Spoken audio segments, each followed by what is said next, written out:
ক ও খ একটি কাজ 12 দিনে করতে পারে। ক একা কাজটি 20 দিনে করতে পারে। খ একা কাজটি কত দিনে করতে পারবে? তাহলে এখানে ক এবং খ একটি কাজ করে কত দিনে? 12 দিনে। তারা একটি কাজ দুজনে মিলে করে 12 দিনে। তাহলে তারা একদিনে কতটুকু কাজ করবে?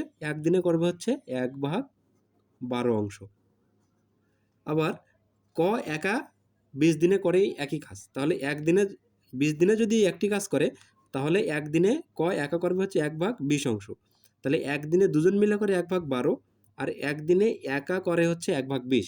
তাহলে দুজন থেকে যদি একজনেরটা বাদ দিয়ে দিই, তাহলে কিন্তু খ এর একার কাজটা পাওয়া যাবে। তাহলে আমরা লিখতে পারি 1/12 দুজনের একদিনের কাজ বিয়োগ ক এর একদিনের কাজ।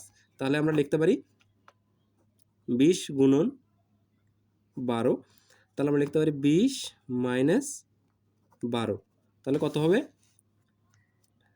8/20 গুণন 12। 4 দুগুণ 8, 4 পাঁচা 20, 2 একে 2, 6 দুগুণ কত? 12। তাহলে কত আসলো? 1/30।